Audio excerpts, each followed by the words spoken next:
organic, unpredictable, unknown, lovely, beautiful, a sense of fulfillment. This is part of the pleasures of life and not the chores of life. Coming up on this Tuesday edition of Daily Iowan TV, Iowa City faces a lawsuit, plus your latest in sports and your 3-day weather forecast. Your Daily Iowan TV news starts right now. I'm Tom Brokaw. For more than 100 years now, the University of Iowa community has been waking up to the Daily Iowan. Today, it's the largest newsroom in eastern Iowa. And now you can see the news every night on Daily Iowan TV and get it anytime worldwide at dailyiowan.com.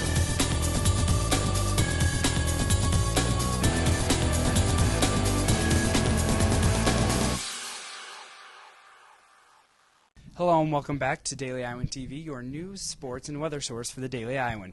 I'm Stephen Duran. The Iowa City-based group, the Iowa Coalition Against the Shadow, is filing a lawsuit against the city of Iowa City in regards to the new Moen Tower proposal. The proposal has plans to have a new building built on the corner of College and Gilbert Streets.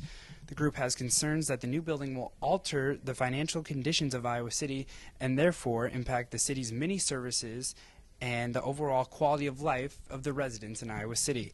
The Moen Tower has rejected the requests to rezone that area of Iowa City, and the lawsuit states that the refusal to the requested zoning violates the comprehensive plan of Iowa City. Now, for a look at your 3-day weather forecast, let's toss it out to Rebecca Sons outside. Rebecca?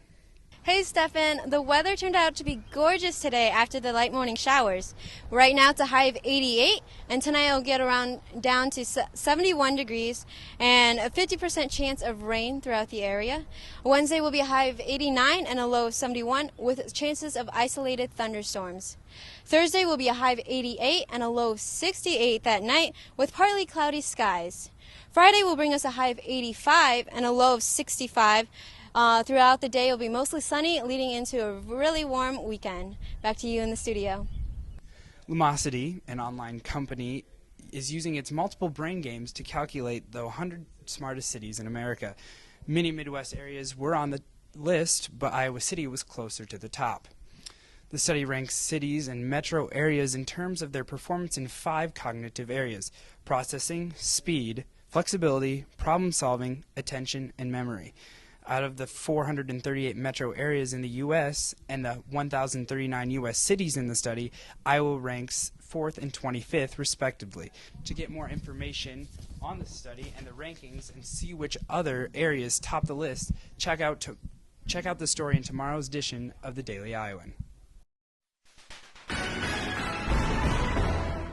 Iowa head coach Kirk Ferentz spent his Tuesday afternoon fielding questions from multiple members of the media at the Hayden Fry football complex and practice facility. Daily Iowan sports editor Cody Goodwin was in attendance. And Cody, what did the head hawk have to say? Thanks, Stefan. Cody Goodwin here in the sports cubicle of the Daily Iowan newsroom with a few updates on the Iowa football team in their summer workouts in preparation before the fall practices begin in August. A few key points that head coach Kirk Ferentz pointed out today was that the running back situation for the Iowa Hawkeyes, notoriously unfortunate of sorts in the past, is actually looking very good for the upcoming season this year.